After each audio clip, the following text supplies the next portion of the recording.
everybody to, it's our fifth book group. It's getting to be a habit. And this is an interesting one because it's about parents, and the subject of parents has cropped up in many of the other book groups as being a really important area, that parental engagement is vital if we're going to do early years and early level right. So we're very fortunate to have our authors for chapter, oh golly, what chapter are you? Chapter 5, I think. Chapter 9 of Play is the Way. Patricia Anderson and Diane Delaney, who set up the Give Them Time campaign. And we've also invited along a representative of Connect, which used to be the Scottish Parent Teacher Council. And Tina Woolnough is here, the comms manager for Connect. So we'll come to her when we've heard from the other two. But I'm going to start by introducing Patricia, who, the one distinguishing feature of all three of them is they're all parents, which is a useful start. And Patricia actually also is a teacher, secondary teacher, now working in a university on widening for participation. And I think Patricia's always been an Upstart supporter, and I think it was during the time that she was coming along to a meeting from Upstart, she started thinking about, we must do something about these poor little 4-year-olds that are being brought into school, often against their parents' wishes. So can I pass over to Patricia just to sort of introduce, give them time, and yourself and your point of view on all this? Sure, no problem. Thanks, Sue. So yeah, I'm just going to tell our story of how we became Give Them Time and how we got to where we are today, basically, and then some of the ongoing issues while we await for the law to be changed. So basically our journey started 3 years ago, 3 years ago next month actually. I had discovered Upstart Scotland at the end of January 2018 because I was considering, I didn't think my youngest was going to be ready for school at the time when she was supposed to go. And I was looking into sort of a bit different information, and I thought, wow, if Upstart Scotland, a kindergarten campaign, wouldn't that be great? This would be ideal for my youngest, but that's going to take a lot more time than I need it to take to become introduced. So yeah, and then I found out through just following the group and the page that actually any child who's not 5 by the school starting date in Scotland since 1980, 40 years, has a legal right not to go to school, and you don't need anybody's permission. And I had literally just deferred my eldest child, who was a 2nd of January birthday. And I had thought all of that time, oh my goodness, thank God he wasn't 2 days earlier when he was born, because he wouldn't have been ready for school. And I just thought I'd made the cutoff and no more for all that time. And I couldn't believe that I didn't know the rest of this legislation, that actually I had the full legal right to defer my other child. And I didn't need anybody's permission. I only needed, well, it's important for many parents, but it's a separate issue whether you want to pursue the funding for a further year of nursery or not. And obviously that is important because it enables many parents, in order to defer them, to continue to working, etc. But this was a game changer for me, and I just could not believe how ill-informed I had been, because, Sue's already told you I was a secondary teacher. I was fairly well understanding of different education matters. I literally just deferred my eldest.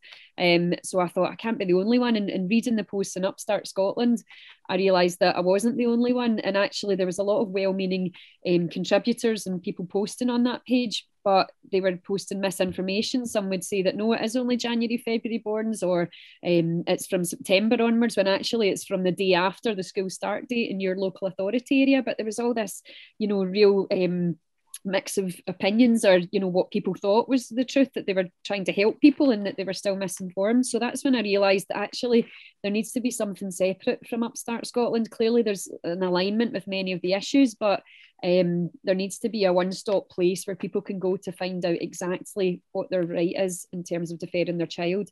And secondly, the other aspect of misinformation which kept appearing on Upstart was that people from one local authority would tell somebody from a different local authority what the procedure was or what was likely to happen.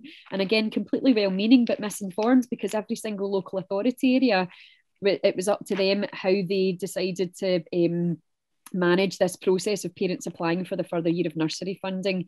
So yeah, lo and behold, on the 15th of May, 3 years ago, I set up the Deferral Support Scotland Facebook group, and we've never looked back. 3 weeks later, we started the Give Them Time campaign. I never set out to set up a campaign. I never set out to set up a Facebook group. Prior to that, I never even put my name to anything on Facebook. I was always quite shy and retiring in a virtual sense. And suddenly I find myself involved heavily in setting up this campaign with people like Diane, who's here tonight, and she'll talk after me.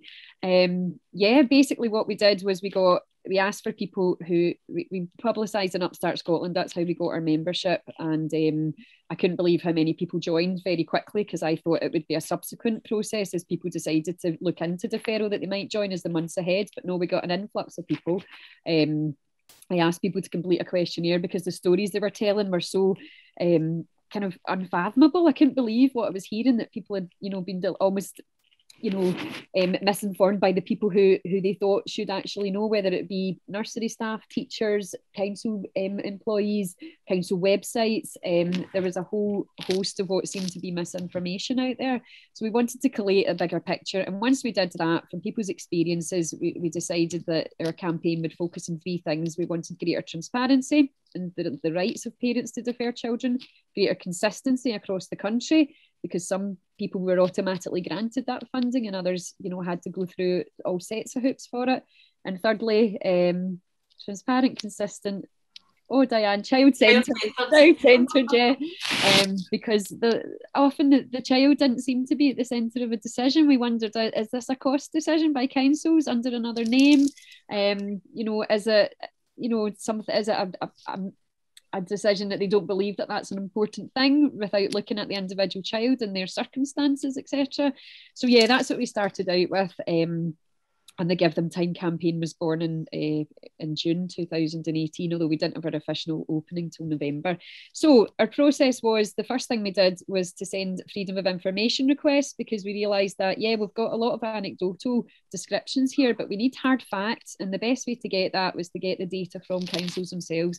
And that was when we really saw the hard evidence of the disparities across the country, the literal postcode lottery of, if you live in certain local authorities, you're almost guaranteed to get this funding, because the history shows in the last 5 years they've funded 100% of requests, whereas other councils, it was really unlikely that you would get it, and they would put you through all sorts of educational psychology assessments, nursery manager's view, a council panel to decide. In Aberdeenshire, it's 6 primary head teachers who sit round and look at these applications. It was just completely, it was bonkers to us. And at the same time, completely independently of our campaign, Falkirk Council decided to operate and actually formalise their position of having a policy of automatically funding all children who had the legal right to defer, whose parents wanted a further year of nursery for them during that deferral year. So we had completely mixed bag, right down to Inverclyde at that point, who I believe had an average 16% of applications approved in the previous few years. One year they had something like 40 or 41 applications and they approved 0 of them. But yeah, so painted a picture. We started to get our hard evidence, and that's when we started to lobby our politicians. And at the launch evening, which Sue was at and spoke at, one politician, Diane's MSP, came along, and that was a real game changer for us, because he saw the evidence that we provided. He saw how many people, there was only 30 people there, but it was a cold November night. 30 people had travelled to this dark, on this dark evening to a church hall in Edinburgh to attend, because it was such an important issue to them. And he really managed to get us on the political platform that we needed. In Holyrood, we had a debate on the 1st of May 2019 about it. We had complete cross-party support for it. And then last year, on the 2nd of October, a year and a bit ago, 2019, the Minister for Children and Young People, Marie Todd, agreed to change the law to automatically fund a further year of nursery for all children legally deferring their P1 start. So any child not 5 by the school start date whose parents want to defer them will, from August 2023, have that automatic funding in place. They don't need to ask for it. Well, they need to tell their council that they're wanting it, but they don't need anybody's permission. From that point onwards, there will be no ambiguity going forward about whether that it's the parents' right to decide, or it's the council's, because it is the parents' right, and the council automatically will provide that further year of funding through the Scottish Government funding. We tried to lobby at local authority level to change the policies at local level. Diane and I were completely scunnered through this process. We went through the process of going to North Lanarkshire. It got taken to a full council meeting there. It actually got approved unilaterally, and then 6 months later, before it had a chance to be implemented, they U-turned the policy, because you can do that after 6 months. So in February last year, they U-turned, so they actually got to benefit. And then in Fife, it wasn't approved, and in East Renfrewshire, it was sadly not approved by 1 vote. So we realised we just had to campaign in the national level then to get that universal change. And on the 3rd of February this year, that was when the minister changed the law, and it got approved in the Scottish Parliament. So 5 councils are adopting a pilot, or being part of the pilot project from this August. In terms of, they'll automatically fund 100% of those who request that funding for their child. And while that sounds good, those 5 councils were already approving all 100% for the last few years, so it's not really that big a game changer, although 3 of them or 4 of them, it was unofficial. It wasn't an official policy. And we continue to have problems with local authorities. We're still seeing things like the traditional problems that we've seen for years in North Lanarkshire and Edinburgh and where's the other place? Fife, for example, where they're refusing a lot of them.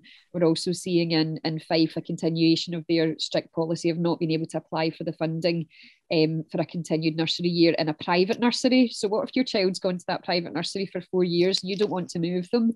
How can that be in a child's best interest? How can you say that you've got a child-centred policy? Because that's completely anathema to child-centred if you've already got a dictate that says we can't consider what their best interests are to potentially keeping them in the private nursery. So yeah, we continue to face some problems. For us, it's good that we can see an end in sight, but for the parents who are going through this, it doesn't matter that it's going to be changed everywhere in 2023. They're affected now. They're fighting, what feels like a very difficult battle. Thankfully now they're not on their own. Certainly if they find the Feral Sport Scotland Facebook group, or hopefully find that through the Give Them Time website, we can provide support and help them to do all the things that we've done, or we've known that people have done in the past to be successful, and how to challenge that. Because often when decisions are challenged, we find a high percentage of them are U-turned as well. So it's almost like, it seems that councils think, oh, we'll just say no initially, and if not all of them come back challenging that, then at least we've saved a few coppers there or something. We don't know, but the complete variation in policies, approaches, percentage of approvals is just scandalous and shocking. If you look at the Give Them Time website, the evidence page, you can see our FOIs in the last few years. We're completely transparent in the data there, and you'll see the sort of thing that we've been harping on about for so long. And talking about harping on, that seems about 10 minutes now, so I'll stop and pass over. Thank you very much, Patricia. I mean, it's a remarkable achievement, and I cannot understand how, if the law is to be changed, and we know it's to be changed, these councils still carry on doing these daft things. But so carry on naming and shaming, that's the thing. Let them know. Right, the second Give Them Time representative here is Diane, who has been 15 years as a care manager in social services. But now studying for a master's in public health, which has meant that as well as working for Give Them Time, you've actually been doing research with parents about referral. So Diane Delaney. Yes, thank you.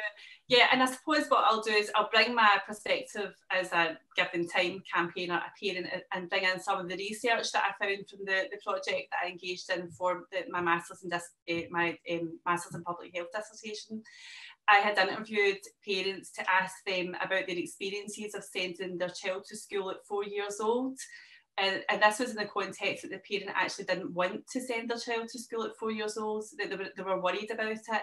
And the story behind how they ended up sending the child to school and what happened. So I can bring a bit of that in just as I go through the process. But I suppose when Patricia and I were chatting about how we were going to present our kind of story today and use our opportunity in this platform also about, I suppose there's looking at, well, what do we do now? We've got 2 years until the law changes. And we need to focus on the local level just now, because we've done all that we can at the national level. The law is going to change and we're absolutely delighted at that, but we can't stop until all children have equal access to this funding and this policy. And ultimately that parents are listened to, that they're respected and they're valued, as they are with so many other aspects of their life. And when I was thinking about, you know, parents can choose, you know, and make decisions about very serious issues to do with their children, and it's not questioned at all. For example, you know, a parent might choose not to vaccinate their child. Now, people might disagree and think that's a terrible thing, but they can do it and nobody will question them for it. But we choose to make a decision to take them down a particular pathway for their education at that point in their life. And, you know, we're questioned over it and we're asked to justify it. So I suppose when Sue had kind of suggested, you know, some of the content to us, she was asking how do we rally parents around the kind of idea of play as the way, play early level, and maybe even, you know, a kindergarten stage. For me and for the campaign, I suppose what we would say is that it's not just about rallying parents, it's rallying everybody, because there's two groups of people who contact us in the campaign on a regular basis. One of them are parents and the other one's professionals. They say the exact same thing to us. The parents will say the professionals are giving us the wrong information or they're telling us not to defer, and the professionals are saying, oh, we're telling these parents, you know, that they should defer, and they don't take the option. Why not? So they're both saying the same thing. So we're kind of stuck in this kind of space where some people get it and some people don't. And it's everybody, you know, it's not just one group. Our campaign wouldn't exist if professionals told parents the right information. We only exist and we're only as big as we are, and have continued because parents have been misinformed about their rights, and they've not been given the information about how to defer and to support. And that isn't a criticism to individual workers. This is about a culture that exists in our society. And I suppose for me, about how do we affect change then, it's got to start in the grounds, because, you know, we've tried really hard at the national level. We got the law change, but it's been really, really tough. And I think it's the current law has been in place for 40 years. We're not going to change this overnight. We need this gradual push from the bottom, with all of us coming together. And I would just say to Sue and Upstart and everybody who's advocates of play, you know, that our success of our campaign started with individuals, and then we became a group, and then we took it from there. And this is what I would say to anybody out there who's trying to convince people: is look at who's around about you, and it's starting at that individual level.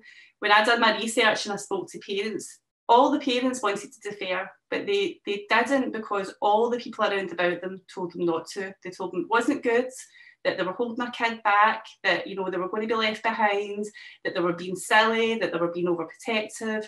And this was professionals, but it was also their partners, it was their family. There was a bit of that, oh, but I went to school at 4 and it didn't do me any harm, you know, that old one that we pull out all the time. So it is at that individual level about, this is where we start. So what you believe in, if you believe in play as a way, if you believe in a kindergarten, it's like making those, start that conversation, and then it's where do we establish the groups. So we established our campaign group. It started off something like 5 of us, and then, like, you know, Patricia said, that the word of mouth turns about. So then you're kind of taking it to the community level, aren't you? You're kind of moving it from the individual up to the community level.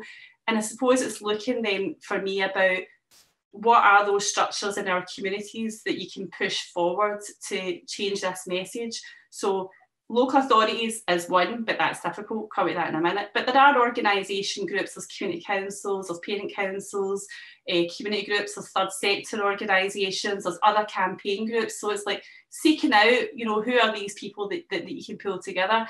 But the local authority thing is such a big deal in terms of play and what they're saying. And Patricia mentioned Falkirk, you know, we've got a helicopter view of what's happening across 32 local authorities. Everybody speaks to us all across Scotland. For the last 3 years, it's the same messages for the same local authorities. Nothing ever changes. It's the same parents for the same local authorities saying the same things. Everybody for Falkirk comes into our group happy, smiling, with a clear message. They know what's happening, And there's no mixed messaging. The school and the nurseries say the same thing about children. They understand very clearly about play is the way. Whereas other local authorities, I don't know if I should name or shame some of them, but some of them are absolutely awful. The messaging is awful. Even after 3 years of me writing to Directors of Education every year and education conveners, they still can't put clear, concise information on their website about parents' rights. So at that community level, it's about how do you make change within the organisations that you work for, and how do we pull together these community organisations to drive that consistent message forward and spread the word. And then obviously once you've got your group, you're moving on to the national level and you're lobbying and you're writing to your politicians, and you're engaging at that level. And that's what we did, and we have got success from doing that. That's exactly what we did. We took it to that national level. So I suppose that's what I would say. That probably sounds great when you say it. It's hard work to do it, but that I suppose this is what we do have to do. I mean, in terms of moving forward for anybody who's looking to support parents, what I would say is that parents have got a legal right to defer. We're not questioned or asked to justify ourselves for any of the other decisions that we make in our children's lives, and so it's the supporters, give us the information, don't judge, don't make assumptions. Even if you think you know everything about this child because they're in your company every day, it's only a snapshot, and people disclose lots of information to us all the time. And there's so many factors that impact in people's lives right now, but maybe even 5 years ago or when they were born, premature babies and stuff like that we would just say is the tip of the iceberg, I think, a lot of the time. But ultimately, if a parent wants to defer and you don't agree with that, then, what I would be saying is that rather than getting the parent to justify to you and prove it to you, maybe it's about the organisation looking at, well, why don't they agree with it, and what is it that they're not seeing? So this is probably the wrong group to say that to, but I mean, I think this is a message that we want to put out to the local authorities that are making it really, really hard for parents about not judging and not making assumptions. I don't know how much time I've got left. Am I okay for time? No, we're just about over time, really. We ought to press on. Okay. Because we'll come back to you with questions. Yes, yeah, that's fine. That's fine. Thank you. Because I want to bring Tina in because it's a different perspective from the Connect perspective, because you're dealing with parents and teacher engagement, school and parent engagement in general. And I think it would be great just to hear a little bit about Connect and your perspective on the whole business of how parents can be, informed and engaged. Okay, thanks very much for having me along. It's really, really interesting hearing about the Give Them Time campaign, which Connect, formerly, as you say, Scottish Parent Teacher Council, has been supporting throughout. Connect is a membership organisation for parent groups in schools across Scotland. I think over 2,000 parent group members in 23 local authorities, plus individual parent groups take out their own membership in the other local authorities. So our role is to support parent groups and in their role as parent councils or PTAs, help them understand the legalities and their statutory rights and duties, and also to encourage parents to speak up and get engaged, and to help educators, schools, nurseries have really good parental engagement practices. Just basically relationship building, communication, everything that you might imagine. So our focus is parental engagement. I was thinking about that. I don't really like the phrase because it's an education-based phrase, whereas the phrase might be engaging with parents would be equally valid. Depends which end of the periscope you're looking through. So our membership also includes school-attached nurseries and some standalone local authority nurseries. What that means is that there's a raft of work to be done. The Parental Involvement Act doesn't include nurseries or preschool settings or centres, but the guidance, the revised guidance that will sit with the legislation, which hasn't yet been published, is going to reflect on early years and describe it as good practice to get really good parental engagement activities going on. So parent councils in schools will be encouraged to have members, have good communication, build relationships with their, early years settings and hopefully partner providers. We do surveys of parents, not just parent groups. So we ran 4 surveys over the last year, kind of COVID-19 surveys, to see how families were doing. We got over 10,000 responses, trying to gauge how communication with schools and nurseries were going. Was it happening at all? Were schools and nurseries reaching out to families to check they were okay? That was early on. And then obviously the kind of doing schoolwork at home started kicking off big time, and self-isolation and more lockdowns and so on. So we kind of evolved our surveys to try and see if the picture was improving. The picture did improve in terms of communications and schools reaching out to families to check if they were okay. But there was still a consistent third of parents saying that basically nobody cared and they were struggling and they didn't have any of the right kit, or they didn't have food, or they didn't have money, or they didn't have, kind of huge amount of need. It was, desperate reading. And every time halfway through, a couple of weeks into a survey, we would share the findings with Scottish Government, local authority, COSLA, to say, come on, stop. You need to remember about parents. You need to remember about families. I don't know if it made any difference. We've tried, is all that we know.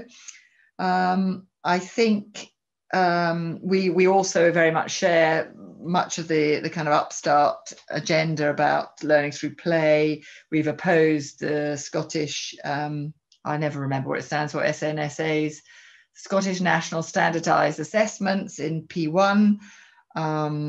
We regularly campaign for the voices of children and young people to be heard, no matter how young the children. So we kind of support work that the Children's Commissioner does as well. And we work with other organisations about anti-bullying, about additional support needs is a big one for us. So we kind of got a raft of policy work streams going on, just basically collecting parents' voices in their multiplicity and trying to make our education systems factor in parents and families. I'm just joined a Scottish Government group, working group looking at personal and social education, and some people in that are looking at the curriculum for it, and there was a review of it, not a single mention of parents. And from our point of view, if you can't liaise with parents about health and well-being, about mental health, if you can't share knowledge, common language, signposting for help, whatever, if you can't share that with parents, to be the village around the child at all ages and stages, then you have got a really major problem. So I'm literally saying every 2 minutes, where are parents in this? Where are parents in this? Etc. etc. etc. So we constantly say, where are parents in this? And do everything we can to support other organisations like Upstart, give them time to help empower parents to understand they have a really important role in formal education, and we're always open and willing to work with other organisations about that. On a personal level, just to tap back into what the previous speakers were talking about, I put in the chat box, I chaired a local community-run charity preschool nursery 3 to 5s for 20 years in Edinburgh, and the deferral battles that we as a nursery, or the professional staff, I was just a volunteer, had year in, year out for 20 years. And because I did it for such a long time, the battles on behalf of families with Edinburgh Council, I've just written the pattern. So first of all, when we first set up, deferrals weren't allowed. Then you had the right to ask for a deferral if your child fell within certain age bands, but you didn't have the right to get the deferral according to them. And then you could only defer to a local authority nursery as the hours began to increase for early years. And then you had to make a case for your deferral, and it had to be supported by the nursery. And then recently, Edinburgh Council has been saying there's no need to defer because P1 is all about learning through play. And of course, at the heart of all of that was saving money, which is because obviously a big local authority, if everybody exercised their right to defer, it becomes very expensive and the kind of nursery places get jiggered and all the rest of it. So that's on a personal level. And a kind of another personal level, I'm half Finnish, so all my relatives in Finland have had the benefit of formal education from 7 and fantastic kindergarten with lots of outdoor learning, all of them having their government supplied winter suits from birth, and then they get one when they get to be toddlers, and then they get another one. So lots of outdoor play. Obviously very cold. I think they don't go outside if it's more than -20, or it's quite an extreme scenario, but they have the right clothes and they have very nutritious food, and they feel cherished and cared for as they grow up. So I've often discussed with my cousins, grown up now, children in their early 20s, how was it being a teenager in Finland, and did they not feel like rebelling? And they were like, what would we want to rebel about? We know Finland looks after us and puts our interests, at the heart of the education system. So I guess I'm very passionate about that, very passionate personally about early years, the 11:40 hours. We did that at Blackhall Nursery, very unhappily and reluctantly, because what's happened where it was meant to create choice, it hasn't. You take your 11:40 hours or you don't get a place. And that's consistently the pattern if you want a place at your local centre. And we couldn't afford to do part-time places because nobody ever wants an afternoon place. So, we're now, because we're a charity, it's now only 30 places when it used to be 60 part-time places. And parents want a different combination of hours, then they have to look somewhere else all over Edinburgh to see who's offering it. And I know from our parent surveys last year about early years offers, parents weren't getting into their local nurseries because there weren't spaces and they had to go travel. And if they wanted part day or 50-week places, then they had to go somewhere else entirely. So it's been really distressing, well-intentioned, great for those who need it in the format that it's available, but parental choice was meant to be a key factor, but it's been very loosely interpreted, I would say. Sorry, rant over. Good rant. I'm in favour of that rant. Thank you. The word child-centred, which Patricia uttered earlier on, seems to me to be the one that we've got to work on, because parents want decisions to be centred around the needs of the child. And so if you're child-centred, you're also doing the best you can, presumably, for the parents. But I don't know what you think about this. One of the things, I've spent a long time doing various sorts of educational campaigns at different stages through the schools. And it seems to me that parents are interested in their own child, and that's what matters to them. So they're interested in, when they're 4, they're interested in what they're like at 4. When they're 6, they're interested in what they're like at 6.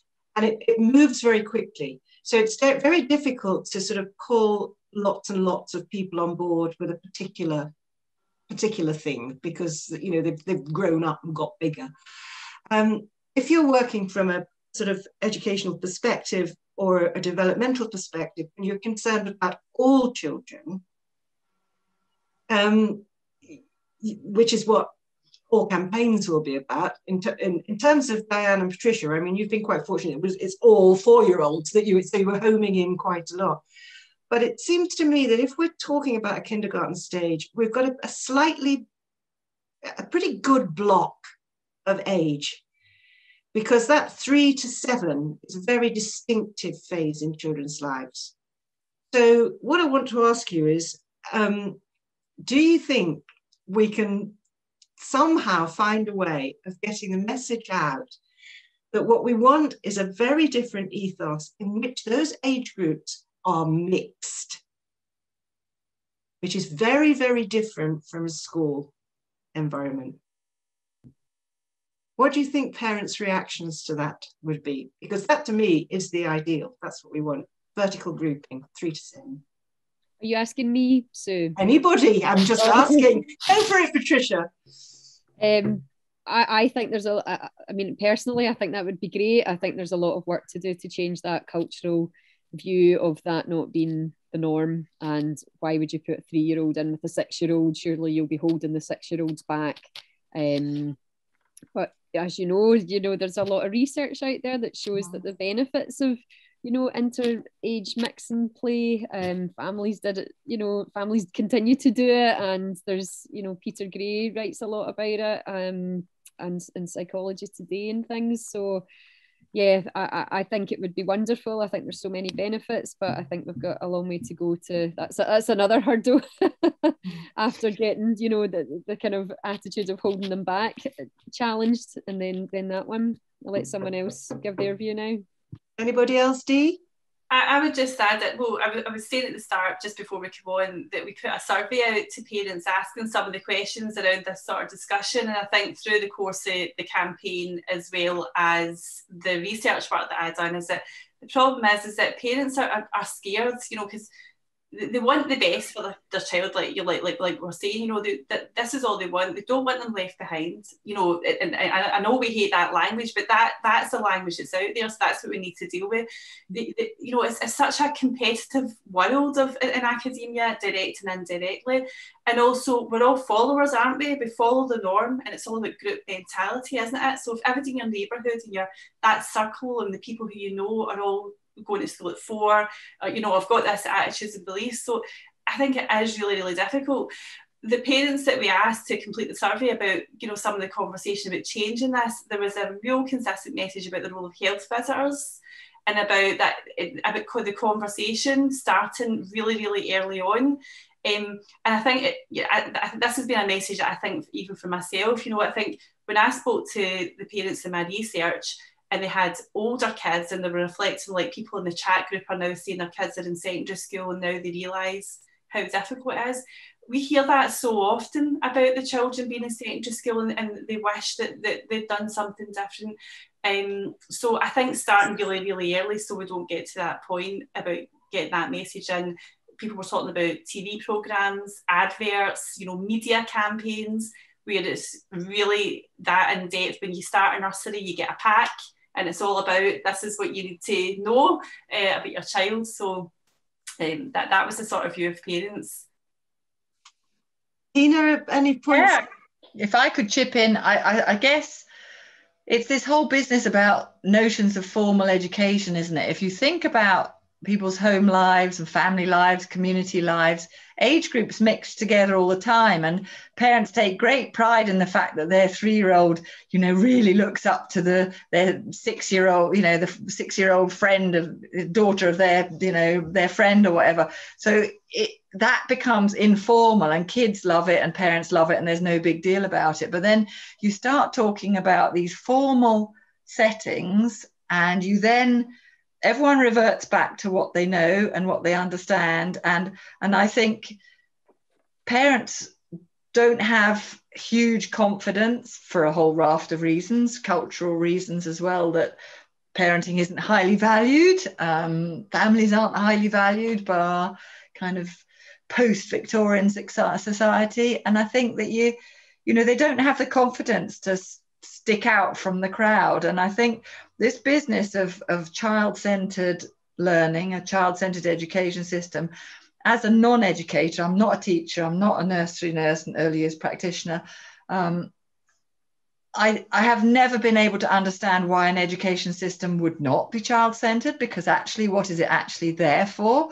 So the whole phrasing around child-centered was a big shock to me, because that's what life should be. If children are in it, it should be child-centered, because that's why you have children. That's why they go to school. So it was like, how on earth did it ever happen that there needed to be a phrase for something that is for children to have to be child-centred. So I guess I get on a bit of a high horse about that, but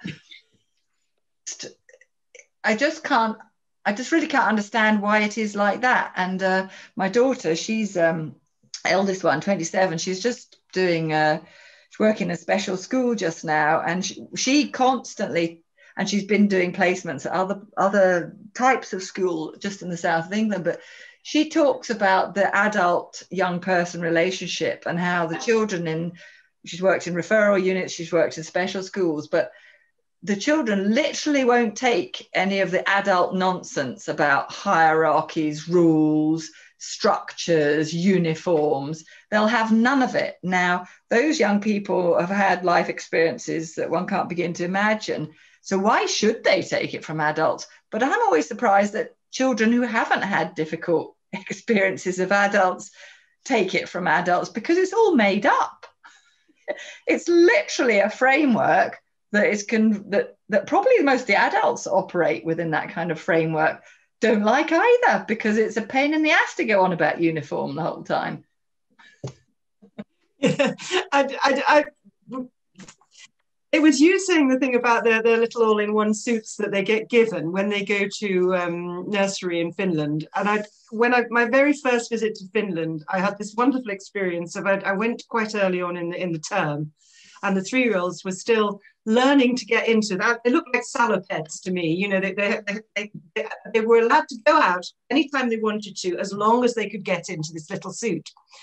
And apparently what the practitioners told me was that they helped them for the first week, but all the way through the first week, they're saying, after this week, we're not helping you. You've got to be able to do it. And I said, it's not a bit cruel, really. And they said, oh, no. But after we stopped helping them, the big ones helped them. And that really resonated, because they got to the stage when the big ones were helping them, and you'd see this little one run up to one of the big ones to get a bit of help, and you could see that was such an incredibly good socializing and emotional experience, and we miss out on such a lot of potential in terms of that. Kate, are there any questions bubbling up there at all? Just Kathy, around 40, McCulloch, asks and says, has any work been done to involve health, criminal justice, social work to get their support? Education is the hardest nut to crack. That's so hard. I would say something about that. You know, my background's in social work and health. I started as a nurse, then ended up in social work. And what I would say is really, really interesting from my professional experience, but also from the campaign experience, is that there's a really interesting thing that goes on, because health professionals have both, you know, it's been split in the middle between health professionals helping us and health professionals saying that they can't because they're not allowed to comment on education matters. And I've had lots of conversations with a variety of people over that, and they're very frustrated, but they feel really clear from their professional conduct point of view that they're not allowed to do that. However, other professionals, sometimes of the same discipline, do. So, you know, there's a real conflict there, I think, about we need to get over that, because obviously it is about the well-being of the child, and we're all meant to circle around regardless of the profession.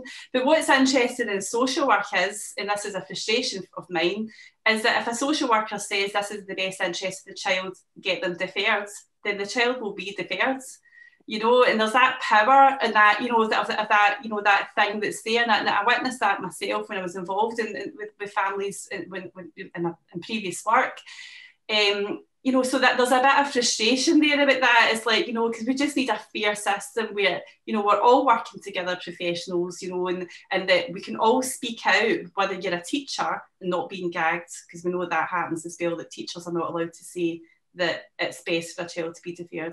Speech and language therapists and psychologists and psychiatrists, all these people need to be able to say, and that one professional isn't a priority over another professional, like a social worker can say it, so that's fine. But if a health visitor says it, it's not, that's not, you know, I'm just using them as examples. It's a bit of a mess though, you know, because it seems to work differently across different local authorities where, you know, professionals are prioritised, but other local authorities, you can have 5 professionals supporting the deferral application and they're all ignored. So Yeah, there has to.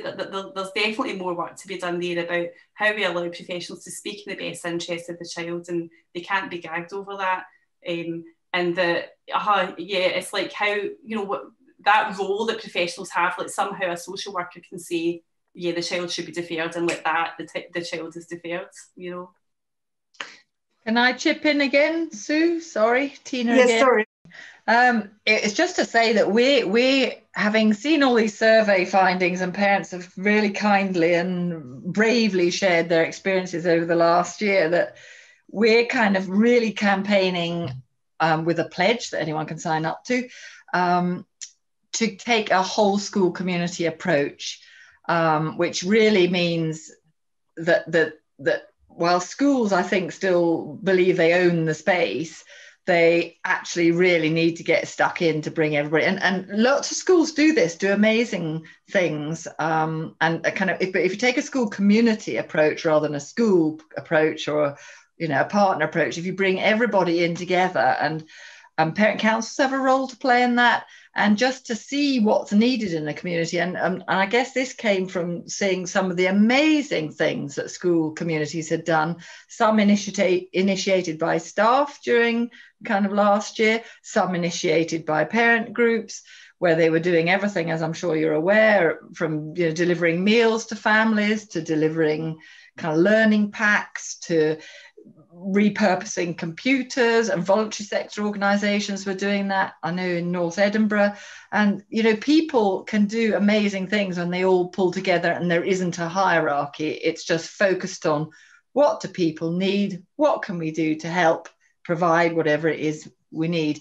So I think for me that's really, really important. I know that many school leaders and nursery leaders are amazing at making connections, building networks, and seeing themselves in their community settings, but we still have schools that think they're an island and that they don't need to go beyond their own front gate, and don't want to go beyond their own front gate. So yes. Yeah, I mean, the whole business of early years, it really does involve professionals from such an enormous range of areas. And if you take into account that what happens in early years is going to affect you lifelong, basically all human life is there. And I cannot understand how any school would not want to be a part of its community and have its community involved with it, because there's so many huge advantages to doing that. But you're quite right, many of them just want to, as you say, own the space and keep everybody else out and put up the barricades. And that again seems to occur with local authorities. And the more one thinks about this, the more one recognizes this, the old thing that we've come up against over and over in these book groups, the conflict between the need for trust, but the obsession with control. And you know, the local authority just wanting to hold this rigid control. Whereas if you do, like Falkirk, decide to involve people, inform, enthuse, then I think your line, Dee, was happy, smiling, clear messages were coming through from there. It just makes such a difference. And it just seems so mad that people just want to hang on to this control thing. Kate, anything else? Yeah, well, Alison says that an unhurried start to formal education is better comprehended by families, educationalists, senior management, society, politicians, because they hold the money, and that would save a great deal of stress and money later on. Well, that's the Heckman equation, isn't it? Yes, I mean, exactly, it's been proved over and over again that if you put the money in early and put in the really good work early, then it's good. And then Alan Sinclair says, what do the speakers think nurseries can do for vulnerable eligible twos and their parents? I think you've got to be, can I just say, I think you've got to be really child-centered on that one, because it'll depend on the children and the parents, won't it? Exactly. And then people have been talking about building relationships in the answer to that question. We've got so many experts in our audience. Yeah. Yeah. Is any of the experts in the audience wanting to chip in on that? Hands up, or whatever you do. Let Kate know in the chat. Well, Kathy says inspectors have such a hold over schools that they're worried about what people are going to say about them. They have to be brave. It's not just the inspectors, it's the local authority. Yeah. And the hierarchy, yes, again. And the hierarchy, yeah. And I'm sure there will come a tipping point, because we're seeing more and more people beginning to recognise that we've got to try and get it better for them when they're little. And at the moment, it's not happening. It's happening in some places, but not everywhere. And somebody's just saying that they've got a community-centred school, but that the local authorities' control is stopping some of the things, or hindering it, maybe. I was just going to add in something about the vulnerable twos and just general, the vulnerable families and just general. Somebody had put on our survey that we just really asked the questions yesterday, and it really stood out for me, was about, I feel intimidated by the nursery, and I feel intimidated about, and I just thought, and I get that as well, and even with my own, background, that, I think when it comes to your own kids, it's brand new, and you can be a professional in anything, but, when it's your own child's life, suddenly you do feel vulnerable, and are you getting it right? And there's so many influences out there, and people telling you do this way or do it that way. And I just think that really stood out about people feeling intimidated. And, there is a big thing about parents come to us all the time. They can't challenge, they're scared to challenge, they don't want to speak up. Even parents who are appealing their rejected funding decisions just now, they're writing to me saying, "Oh, but I'm frightened to say this, and I'm frightened to say that. This is our child's life at stake just now." It sounds dramatic, but they're either going to go down that path or that path, depending on whether they get the funding or not, based on the parents' real concerns about the well-being and the impact. And they're frightened to challenge, even at this point when they've got nothing to lose. They don't want to write a complaint letter. They don't want to, take that tone of up in the level to say, "Well, I'm really angry about your process. Your process is really unacceptable. You've never answered one question about my child's needs. I've used GIRFEC in my supporting statement, and you haven't even acknowledged GIRFEC in your generic kind of standard reply." So, it's like, how do we reach out to parents? How do we, and it's hard for local authority workers and ND working in the sector, because if you've got bosses and, these people who have got the power and the control tell them not to, it is really, really difficult about how you do it. I think, as Kathy said earlier, I think that incorporation of the UNCRC can possibly make a bit of a difference here. But the real importance is really Suzanne's work, is actually getting help for people in local authorities particularly, but at every level, to understand what relationship-centred practice is actually about. And in terms of a local authority suggesting the best care for a vulnerable two, they simply aren't suggesting what I think is probably the very, if you can find an excellent childminder, that's a person who can have a relationship with the family rather than an institution. And I certainly know from talking to the Scottish Childminders Association that they've argued this case often, but in fact, childminders always fall off the edge of the cliff in terms of being considered, because they're just one person, so it's not an institution, and they don't get the same sort of consideration. And we're losing childminders, and have lost even more during COVID. So the question of relationship-centred practice, which Scotland has been really, really working on, and you're seeing it in social work and you're seeing it in the care sector, but you're not seeing it at that bureaucratic level that actually makes the decisions, particularly in education, which is the stodgiest of all the institutions, I think, that makes the decisions for our children in the first place. I mean, I take the point that parents, it was almost like parents at their most vulnerable when they most need to speak up, whether it's they've got children with additional support needs or whether they've got little 3-year-olds or 4-year-olds and they're having to navigate the beginnings of, formal education as they see it. But I think where relationships are strong and should be strong with the nursery so the dialogue can happen.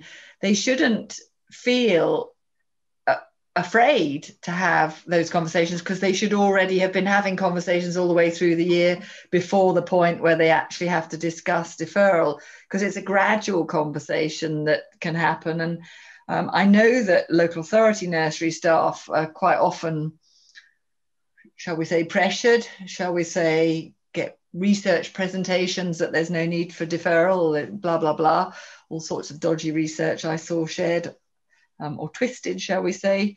You know, so people are very quickly undermined, but actually key workers working with particular children and families, there shouldn't be that uncomfortableness. And again, we would always say there are many parents who are uncomfortable going to primary school and especially into secondary schools.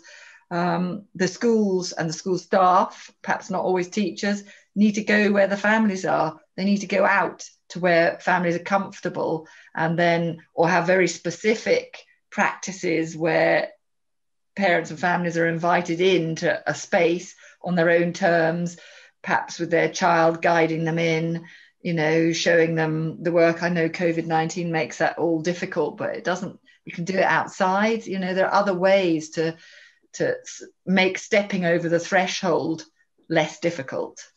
Some nurseries have been doing their transition by going round and standing at the end of garden paths, and lovely things happening. And, you know, I mean, we've got creative educators, and maybe they're hamstrung a lot of the time. And that's the difficulty. I mean, we've got amazing primary 1 and 2 teachers and nursery practitioners out there, and the system maybe hamstrings them. And prevents other ones from joining them because they're scared. It is terrible that we keep having this discussion about people being frightened and people being gagged. And here we are. We're supposed to be a Western democracy, and yet it's shocking. Oh dear, I'm getting indignant. Oh my goodness me! But the LAs must be scared, if they must be fearful if they have gagging clauses. What are they scared of? That's maybe a question we need to ask. Yes, it maybe is a question one can't imagine what they're scared of. Is they scared that they're not going to get given their grants, or I don't know. Why is an LA like Falkirk not fearful when other ones are fearful? I think what you find is in certain times, in certain places, you get a combination of a certain number of people. Yeah, the leaders. Who are ready to carry it through. In the end, leadership is the thing that will do it. Yeah. But I think I'd like to say thank you to our 3 speakers tonight, because they've all given leadership. I mean, Connect is doing grand stuff. I've been to lots of their meetings, and I'm all in favour of what they're doing, because it is giving a focal point for trying to get this sort of not parental engagement, but engagement with parents, as Tina says. And well, everybody is full of praise for Give Them Time, because you have actually really achieved a change. And in the end, and it saddens me to say it, but I do think the only way you achieve this culture change in something like education is to change the law. So congratulations, Patricia and Diane and all the other people at Give Them Time for having achieved that, even though for 2 whole years, parents are still going to have to fight these stupid battles with bureaucrats who really, it would be just much cheaper for them in the long run just to say yes. Thank you very much, everybody, for coming. Thank you again to Brett for doing all the organisation. And we're hoping to have a book group, not next week, but the week after, on the 4th of May.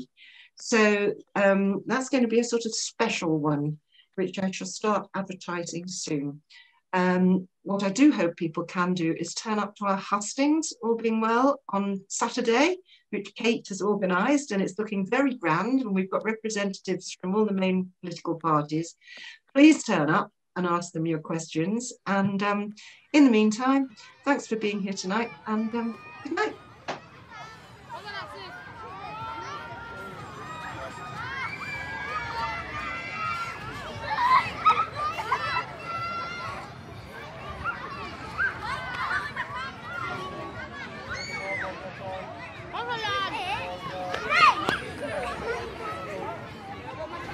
Hey!